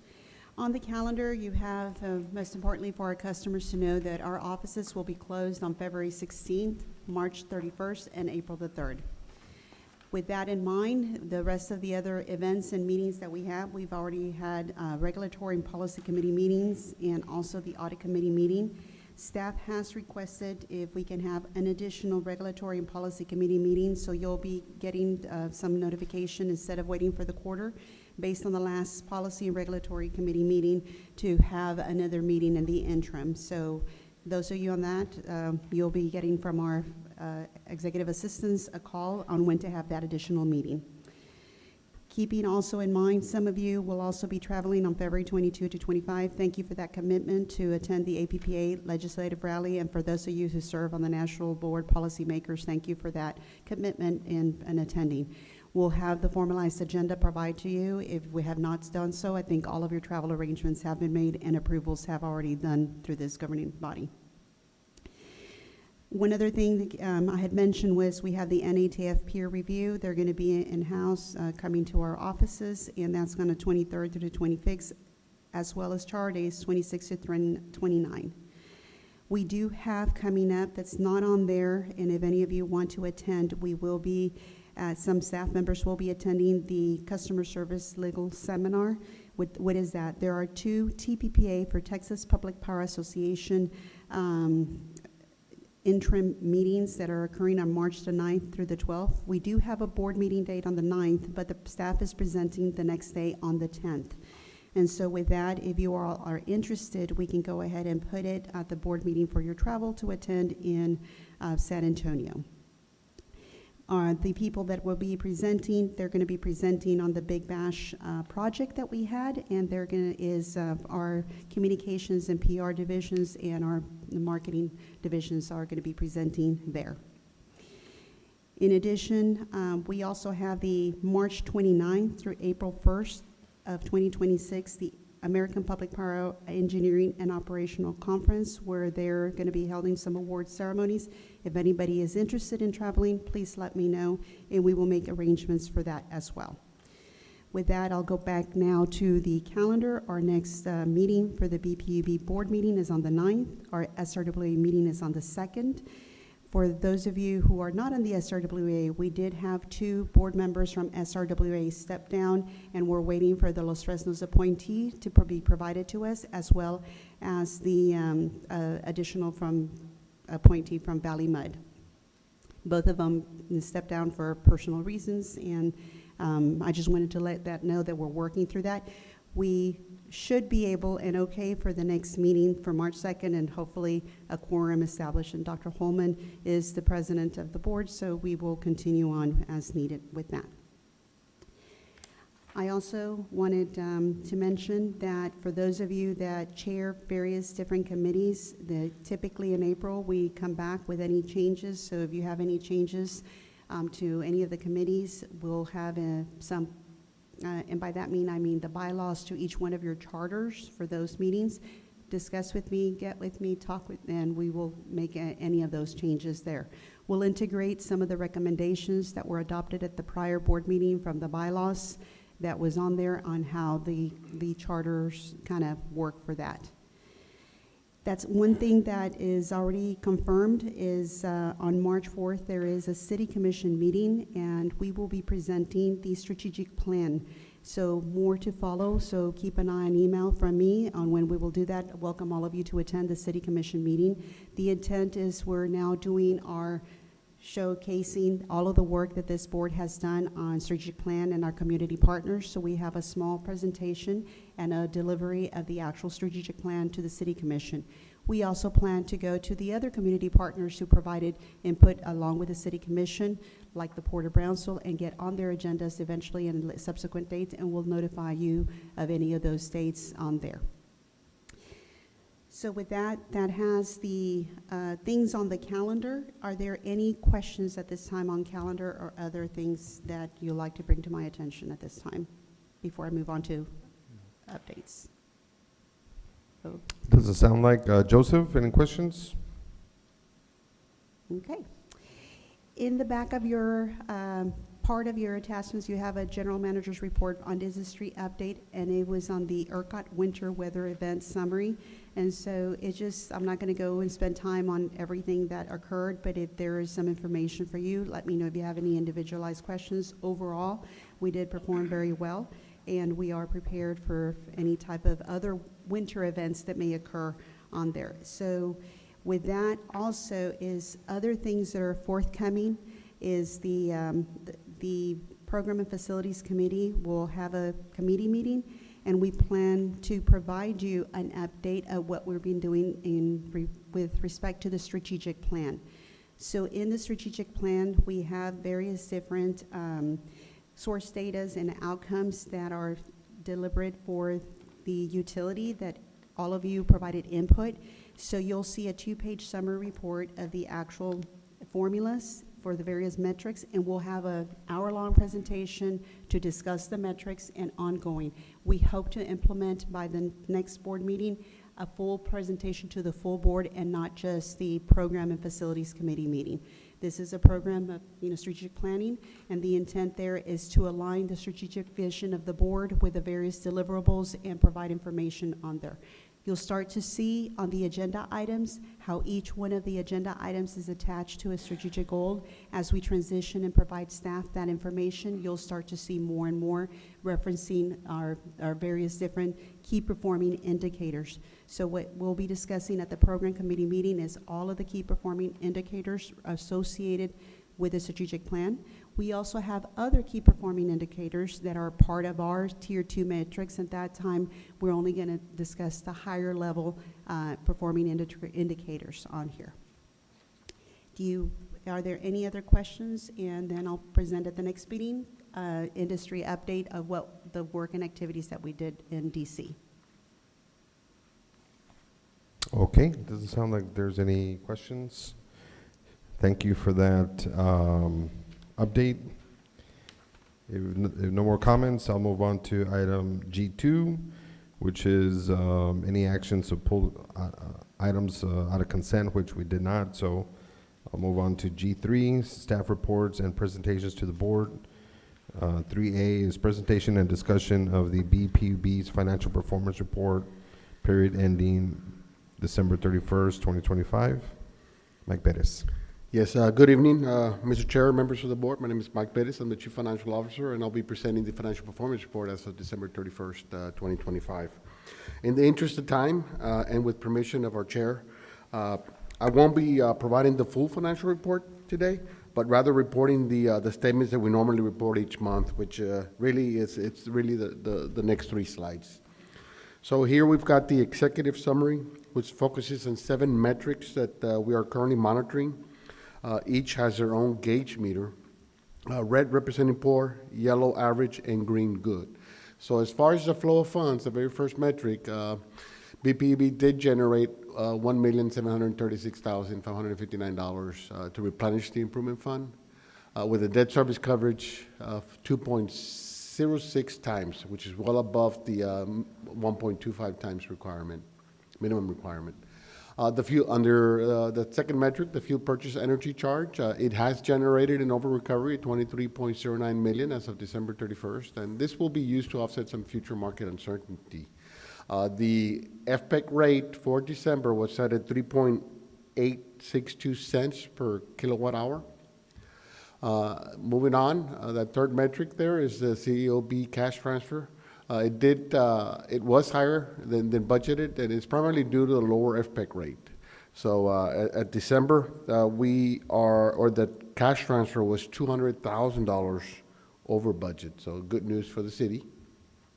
Moving on, under personnel and non-personnel expenses, those came in $2 million lower than budgeted, and those were primarily due to some current vacancies and timing issues. BPUB's average bill is lower than both the average MOU bill and the average IOU bill for the 1,000 kWh residential user. BPUB's average bill for that 1,000 kWh user for December was at $99.69. Under the CIP, year-to-date actuals and committed totaled $12.8 million and $34.2 million respectively, which represented 52.4% of the fiscal year 26 approved plan. There will be, staff will provide some more detail on this numbers just shortly. And then all key financial metrics are currently in compliance. Here we've got the condensed statement of revenues, expenses, and changes in net position, and I'll be reporting on the fiscal year 26 column, the very first column. This is prepared in accordance with generally accepted accounting principles. So starting out with operating revenues, we're at $54,820,000. We back out operating expenses of $47,261,000 and arrive at operating income of $7,559,000. We then back out the other non-operating revenues or expenses of $4,622,000 and arrive at income before capital contributions of $2,936,000. Adding in capital contributions of $3,067,000, we end up with an increase in net position for the 3 months ended December of $6,004,000. Adding this to the net position at the beginning of the fiscal year, we end up with net position at the end of the the end of December 31st of $516,830,000. Here we've got a condensed summary of the revenues and expenses based on the flow of funds. This is in accordance, in compliance and accordance with the bond ordinance. Here again, I'll be reporting on December 25 year-to-date actual column.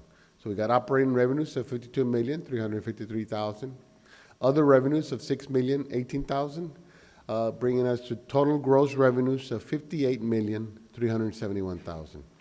We then back out the fuel and the Southmost Regional Water Authority contributions of $16,628,000 and arrive at adjusted gross revenues of $41,743,000. This is the basis for the city's 10% cash transfer.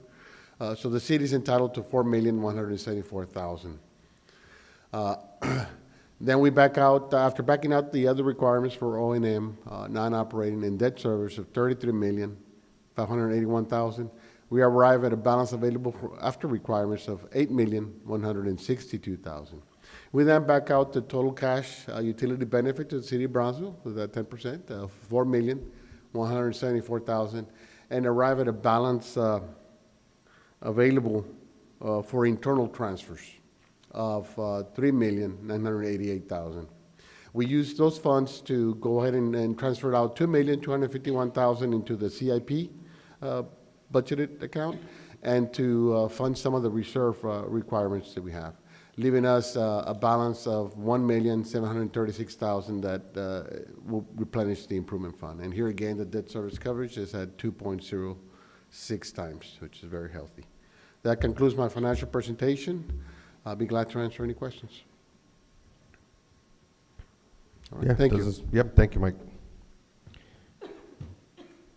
Moving on to item 3B, the Brownsville Public Utility Quarterly Investment Report for quarterly ending December 31st, 2025.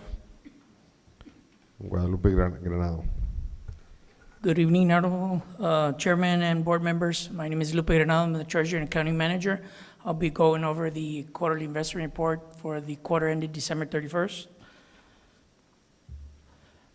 First slide we have the Investments Officer Certification. This report is prepared for Brownsville Public Utility Boards in accordance with Chapter 256 of the Public Investment Act, the PFIA.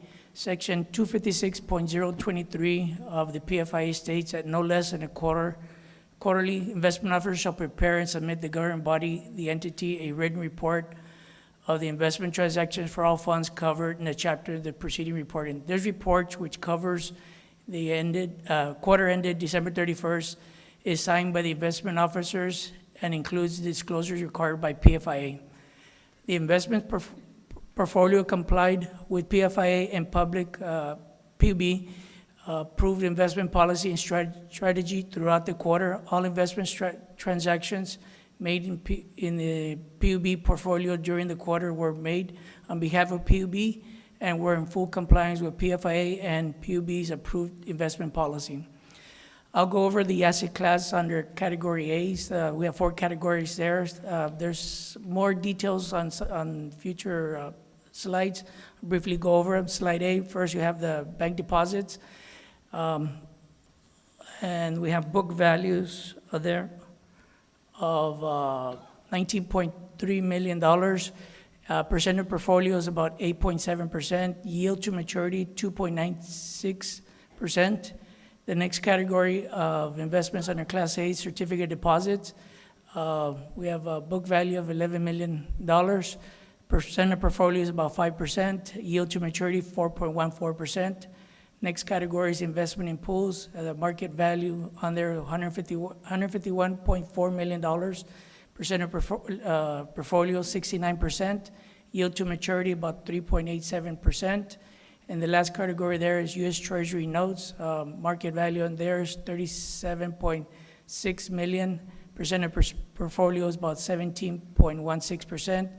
Net yield about 3.99%. Total investments of $219,428, $641.51. Yield to maturity average of 3.82%. Next slide, we have a net yield comparisons history performance graph. On there you have three graph lines, PUBs, S&P Pool Index. That basically measures more than the polls, more than your other investments. And you have the 91 T-bill. That's the one that we strive. Actually, that's the minimum yield of the investments PUB should be yielding. Towards the right-hand side on December 25th, PUB's yield was 3.82% compared to the 91 T-bill at 3.59%. We exceeded that objective for about 23 basis points. This next two slides is basically the detail of the first slide that I came up with. Again, bank deposit, you have two categories, insured and collateralized. The market value on that combined is $19.2 million. Average yield 2.96%. Next category there, you have a certificate deposit. You have 46 certificate deposits ranging yields between 3.73% and 4.5%. Total certificate deposit about $11 million. Average yield 4.14%. Next category in the investment pools, you have various investment pools, including the term investments. Total book value on there is $151.4 million. Yield to maturity average 3.87%. Last category there, you have the treasury notes. You have 4 treasury notes on there. Total market value is $37.6 million. Yield of 3.99%, which brings you to the total investment market value of $219,428,641.51 with an average yield of 3.82%. The rest of these slides are basically same information reported in different ways. That concludes the presentation. Unless you have any questions for me. No, I think it looks pretty good, so thank you. Thank you. Moving on to item 3C, presentation and discussion on year-to-date capital improvement plan activity as of December 31st, 2025. Jorge Santillan. Good evening, Mr. Chair and members of the board. Jorge Santillan, Finance Manager. And I will go over the capital improvement plan activities of December 31st. On this slide, we have the comparison of the cash flow plan versus the actual. In the blue line, that represents the plan. The red line represents the actual. Through December, year-to-date, planned 14.4 million. The actual came in at 12.8 million through December. That's a difference of 1.6 million. Now, although we ended up below the plan of 12.8 million, that's double what we spent through December last year. Trying to understand why the possible causes of this being below the plan, we look at the two of the major projects, two projects that had the major variances, and two of them, it was due to equipment delivery delays on one of the substations, and also contract execution delays. Now those are being resolved or in the process of being resolved. That's the plus side. And also on the positive side as well, we're expecting some large dollar value invoices coming up in the next month or two. So that's going to help trying to close the gap. Also, the CIP software, we should implement it hopefully within the next few months, and that's going to help those project managers to better to assist them to project their milestones and better analyze the data to identify problem areas that may be causing delays as well.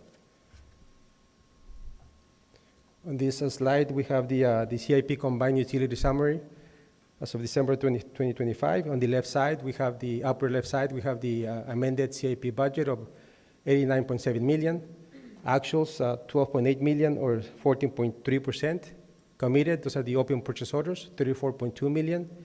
That leaves a budget balance of 42.7 million. In the middle section, we have the percentage of project spent by project type. 17% of the electrical budget has been spent, 17% of the water budget spent, 11% of the wastewater, and then 2% of the general and administration. Now, in future slides, in future meetings, we'll have a section to show the plan for each of those categories, so we can compare the actual versus the targets.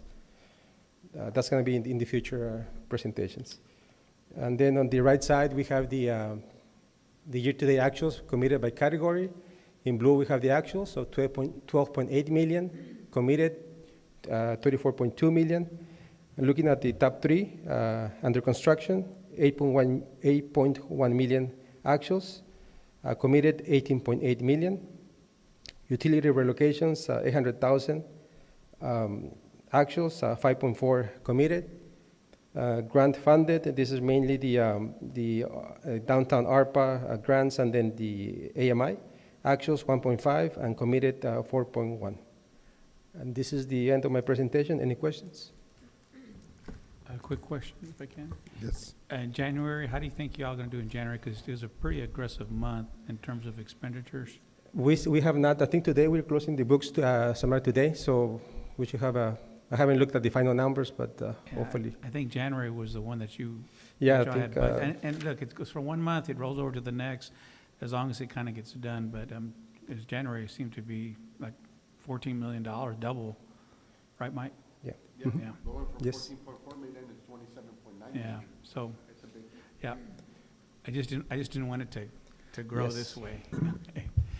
All right, thank you. Thank you. All righty. Moving on to the next item, 3D, electrical systems, reliability and resilience updates. Javier Martinez. I wanted to give you a little bit of background for this item here. Dr. Holman had requested to do a tour of our facilities, and he had seen some of this information, and so did our board chair, and they suggested that it was be presented to the board. So it's slightly modified of what the information that was seen, and with that, I'll have Javier Martinez provide all of the improvements and things that we're doing to optimize our system here at PUB on the electrical side. Good evening. Chairman, members of the board, my name is Javier. I'm the manager of the Electrical Systems Planning Department. Today I have a quick update on some of the initiatives the Electrical Division has on optimizing system reliability and resiliency. But before I do, I want to give a quick overview of our electrical infrastructure. So currently we have 15 138 kV distribution substations. In construction, we do have 2 ongoing projects. That is our Ocelot substation and our airport substation. In the planning stage, we do have 1 substation rebuild, really focused on Loma Alta. And we have 3 new planned substations. And those substations are currently tied to new economic opportunity and also to the city of Brownsville load growth.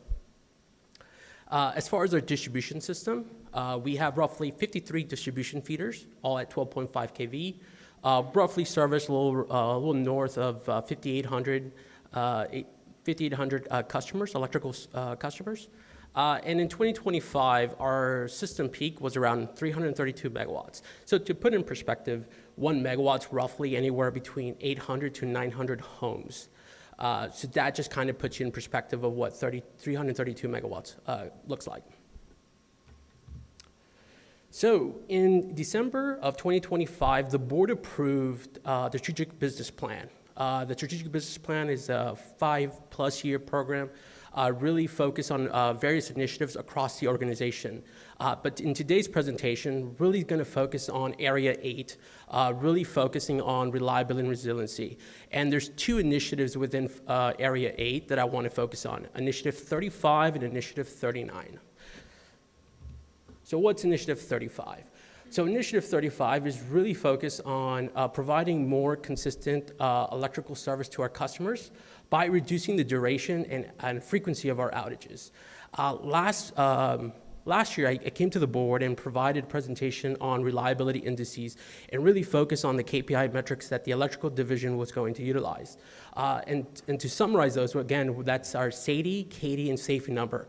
Also, one of the feedbacks we received from the board was looking at outages under 5 minutes. And so what we did is we've also included MAFI, and that's a momentary average interruption frequency index. And that is really to capture any outages under 5 minutes. Initiative 39 is really focused on upgrading our existing infrastructure, right? That's either building new stations, upgrading, adding new transformers, new feeders, but also looking at smart grid technology, right? Finding ways that we can kind of automate our system and limit our outage duration. So Initiative 35. So in the next couple of slides, we're going to talk about some of the ongoing work efforts that our team is currently doing, already aimed at Initiative 35, really focusing again on the reliability metrics. So this is a dashboard that we generated through Power BI. What we did is we took all of the outage information that we have. Our Energy Control Center helps us out. They develop a monthly PUC report that lists every outage from breaker operation and distribution no lights calls as well. What we've done is we took all that information, threw it into Power BI, and so this dashboard is actually a summary of all that data. So on the left, we kind of have it queued from January 1st all the way to December 31st of 2025. So in last year, in 2025, we had 1,062 outages, total outages. On the bottom right, you can see our SAIFI, SAIDI, and CAIDI and MAFI numbers. Our SAIFI was 3.56, yes? Sorry, just Area 8. Can you just explain what that is, real quick? It's just a number, like the number of the, what's it called? There's different focus areas within the strategic business plan. Focus area 8 is just the reliability and resiliency portion of it. Okay, thank you. So our SAIFI number is 3.56. SAIDI is 209 minutes. CAIDI was 58 minutes, and our MAFI was 0.61. So we've also did a color code annotation to it. So anything over red, anything that you see in red, it means that it exceeded the APPA benchmark threshold that we put. Anything in green means it fell underneath that threshold. Anything in yellow, it's getting close to reaching that APPA benchmark. So again, for full transparency, numbers for SAIFI and SAIDI were relatively high, but it's also, again, important to note, this includes all major events. So anytime we had extreme weather, whether it was winter storms, high wind, which we usually experience a lot of palm frond, vegetation issues across our lines that cause outages, all that is included within these SAIDI numbers.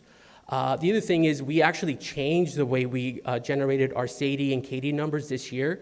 Like as I mentioned, we started using the PUC report. Typically what we would do is our engineers would go through our CityWorks and pull all the no lights and go through that data. What we found through that is that we found a lot of missing data in some of it, and not everything. We were missing either how many customers are impacted, how long, when did the outage actually start, when did it actually end. And so because of that, we felt that the best way of getting that data was through the PUC report. And so we've changed that, and we have seen a very significant increase. But again, this data, what we're aiming here is, yes, it is a high number, but let me explain to you what we're doing to reduce that number. On the top, we actually see all the outage counts of all of our feeders. So you can see that B5130 had 67, H5210 had 63 operations. And on the bottom, it kind of breaks it down. So like B5130 had 67 operations. Of those 67, a big portion of it was no lights, meaning that it was mainly focused, they're more branch outage, meaning it was focused more on limited amount of customers. When it's a breaker operation, it impacts all the customers on that feeder. And on B5130, it was a lot less. I mean, we probably had like 2 or 3 outages. Now, this is just a snapshot of it, but when you actually interface with Power BI, you can actually click on these, and it can kind of dive into all these numbers a lot more detail. So like how many clients per breaker? It depends, really. It ranges anywhere. Some feeders have 400 to 500. Other feeders have 1,200, 900 customers. It all ranges. It just depends on the location of the substation and what it's servicing. And these are the highest number. Yeah, these are the highest. These are the highest. And it breaks it all down. Like on the right, you can see like there's a little scroll, so you can actually scroll down. We actually have inventory of every single one of our feeders, and you can actually see how many each time a particular feeder operated. Again, and so one thing that's very important for us in this is that, we actually now know what are our problem areas. Where do we need to spend our resources to actually start bringing these numbers down? So before, it was a little bit more challenging, but now that we have all this data in Power BI, as an engineer, we can actually see what are the feeders we need to tackle and which are our priority. And so that's kind of what we've done. So those top 3, all those are already ongoing within the electrical systems planning. We already have teams working on patrolling those feeders. Yeah, and I think, really we just wanted to highlight, or the reason we were asking for the presentation to be shared was exactly that. At the high level, right, we have our strategic plan, and there's already activities in motion aligned to that. So referencing, the specific areas of the strategic plan, and then also a lot of the investments that the team has been doing as far as technology and data collection now is being used. Right, and not just used for looking at numbers, but actually taking action, becoming more efficient, more effective in anticipating issues, and also with the feedback of the board, we have the MAFI now, right? So I know there was a lot of concerns there on some areas of town, based on feedback that sometimes we get directly from customers. So all in all, this is really great. Thank you for kind of showcasing here. I don't think we need to get into anything specific, but more than that is just that the data is available. You guys are taking advantage of that, and just taking ownership and driving improvements across the organization. So congratulations and thank you. Oh, thank you. Yeah. And so again, kind of highlighting some of those initiatives, right? So I think last time as well in my presentation, we talked about what if we could plot every customer, right, that had an outage? And so we've done that. We've actually looked into that. So working with our IT department, we were able to connect Power BI to our CityWorks. So we took every no lights call that was in CityWorks and we were able to plot it. And in here, what we did, we created filters. So what we've done is we looked right now, the way it's filtered is it's looking at January 1st through December 23rd. Right now, I have 2 feeders selected, D5110 and SD5110, but you could choose any feeder that you want. And then I'm also really focusing on the outage cause. So I'm really looking only at outages on this feeder that are related to vegetation. And on the bottom, you can actually see every single customer that called in. You can go into more specific detail. But the reason we wanted to do this was we wanted to see where exactly are all the vegetation? Are these scattered or then they're in one controlled area? And what we saw through pattern recognition is you could clearly see they're all in the same vicinity. And so again, we're able now to target these particular areas. We're able to work with our TGJ coordinator and say, hey, for this feeder, I want you to focus on these particular streets. These are the customers that are calling in for vegetation. Let's develop corrective action. Right? So this is just one of the many tools that we're doing, and I just wanted to show a little bit of highlight on some of the feedback that we also received from the board last time I presented. And again, I think what's important here, before when we were doing feeder patrols, it was taking us roughly north of a month to complete because we would start from the substation all the way to the last pole of the feeder. And now we've actually reduced that close to like 2 weeks. Our engineers are able to go out and come back with all the data, and really because we're able to see the problem areas, and we're actually even, on top of this, what I don't have here is we've actually generated heat maps. So we know exact hotspots of that feeder, and so our team is really just dedicated, spending all of our efforts in those problem areas. Thank you so much. I really love seeing this finally on a map. I know it's been a lot of work, so thank you to your team, to everybody involved. Thank you for having the MAFI as well now, and I'm really looking forward to how you're going to be tackling these issues now that we're tracking them and what's that saying? What gets tracked, what gets measured, gets Improved? improved. Something like that. So, thank you, everybody. Absolutely. I So, I think we can stop there, Javier. Yeah, we're good? yeah. Okay. All right. Thank you. No, thank you. Appreciate it. Thank you very much. Thank you very much.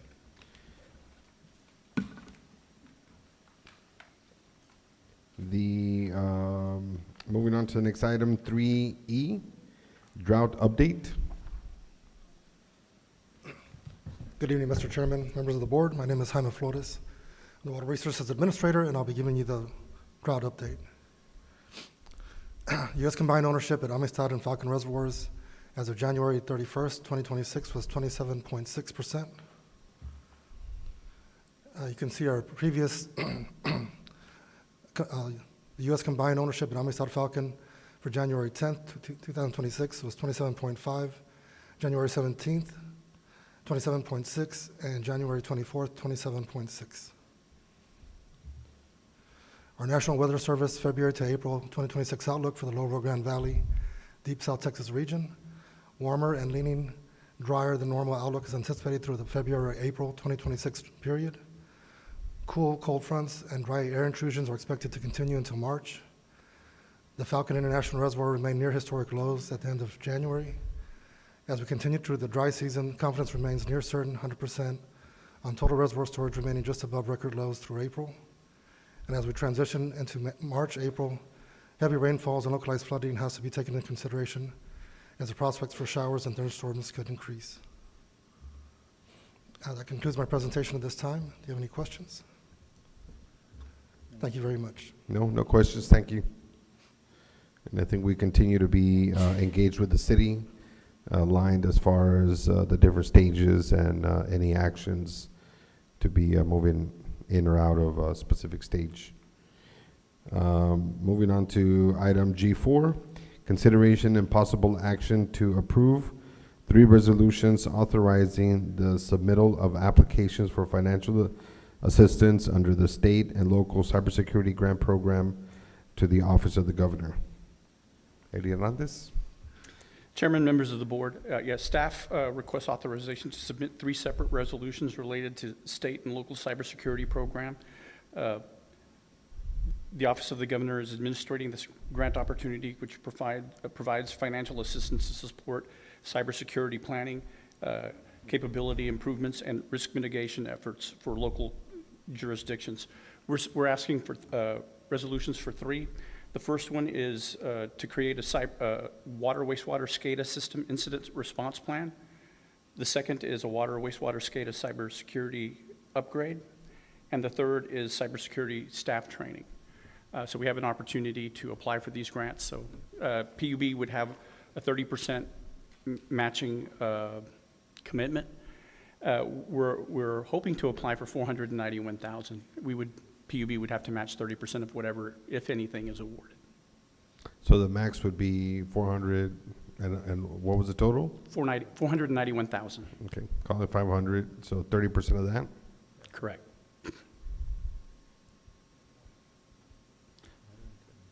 Did the city approve the grants? City of Brownsville? You're asking about they also did a local cybersecurity grant program, so on their agenda, and I believe that did pass. I need to confirm that it did pass. Okay. So they have their own separate program on Right. here. Okay, I move to approve. Okay, there's a motion A second. by Villarreal, second by Sarkis. All those in favor? Aye. Aye. All those opposed? Motion passes. Thank you. Yeah. And good luck. Moving on to item G5, consideration and possible action to approve reimbursement of the City of Brownsville for water, wastewater, utilities improvement for Coffee roadway, drainage and utility improvements project. Marie Leal. Good evening, Mr. Chair, members of the board. My name is Marie Leal. I'm the Director of Water, Wastewater Engineering and Capital Planning. The Coffee Road project is part of the city's street and drainage improvements under District 2 and District 3. and it will run from FM 802 to Paredes Line Road. This road will be reconstructed to an urban curb and gutter roadway section with drainage improvements and water and wastewater utility replacements. This utility project will consist of the replacement and relocation of our asbestos cement water lines and also vitrified clay sanitary sewer lines, which have long exceeded their expected service life, as they are well over 50-year-old or more. Invitations for this bid were advertised by the City of Brownsville on October 18th and October 25th, 2025, and were posted on purchasing website. Bids were received by the City Purchasing Department on December 9th at 3 p.m. with 7 bidders responding as shown on the table, with Go Underground as the overall low bidder with a bid of $4,520,229.06, of which 1.283896.80 is the BPUB utility contribution. Recommended motion is BPUB staff recommends approval to reimburse the City of Brownsville for water and wastewater utility improvements for Coffee Road roadway drainage and utility improvements project for a total amount not to exceed $1,283,896.80. Okay, that is the recommended motion. Are there any questions? Are there any motions? I move to approve. I'll second. Okay, motion by Mr. Nájera and second by Ms. Zamora, Dr. Zamora. All those in favor? Aye. Aye. All those opposed? Motion passes. Thank you. Marie. All righty, so we will continue to item H, recess to close meeting. I'll just go ahead and read this. Recess to close meeting to consider matters pursuant to Texas Government Code, Chapter 551. At this time, the items on the agenda designated for closed will be considered. If there is an approved motion to go into closed, the listeners will be placed on hold until the board returns to open meeting. The items are, number one, meeting with the board legal counsel for advice about contemplated and pending court and administrative litigation and on matters in which the duty of the attorney under the Texas Disciplinary Rules of Professional Conduct conflicts with Chapter 551, Section 551.071, including but not limited to any item moved to closed session and the following. A, reports of local and special counsel, including regarding potential or pending litigation involving BPUB. And B, city BPUB MOU related matters. Item 2, presentation and discussion and possible recommendation of information upon pricing of the purchase power generation and fuel and their impacts upon the fuel purchased energy and marketing charge, sections 551.086 and section 551.072. And lastly, item 3, presentation and discussion on findings of the Brownsville PUB Board internal review of any anonymous reports, section 551.076, section 551.089, and section 551.071. Do I have a motion to go into closed? I make a motion to move to close as stated. Second. All right, was that Al? Yeah.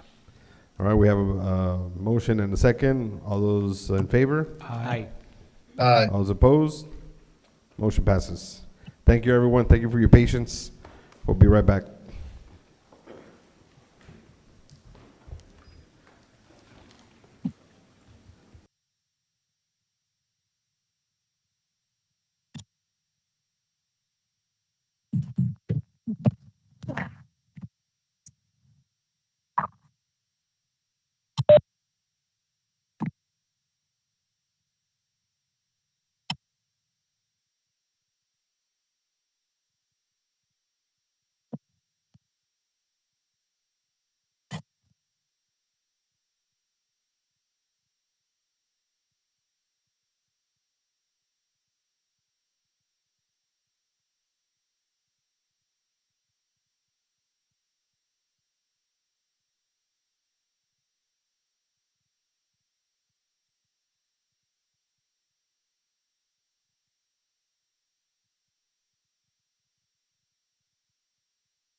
Okay, thank you everyone for your patience. We have completed the closed meeting, and we're moving on to item I, consideration and action on closed meeting items. Right, just one, for the minutes, Dr. Holman exited the closed session at 7:49 PM. The only action item from closed is under section 1A, reports of local counsel and special counsel, including regarding potential and pending litigation involving BPUB. Is there a motion to proceed as discussed in executive? Okay, do you have a motion? Motion? Second? I second that. All those in favor? Aye. Aye. Motion passes. Thank you, Juan. Thank you. And moving on to item J, consideration and action for future agenda items. Any new items that we haven't discussed yet? All right, do we have a motion to adjourn? Wait, sorry, wasn't there an item? Yeah, so any other additional items? Oh.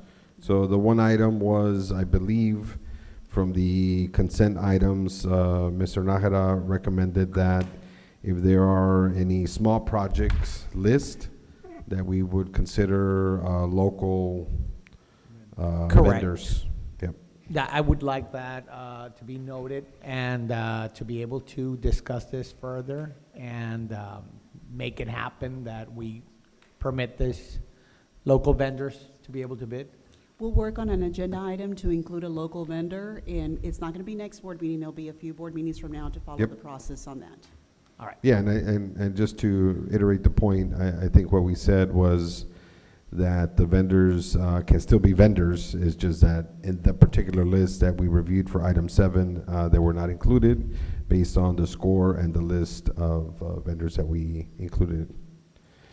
Okay, so Try to make it happen. Thank you. motion to adjourn.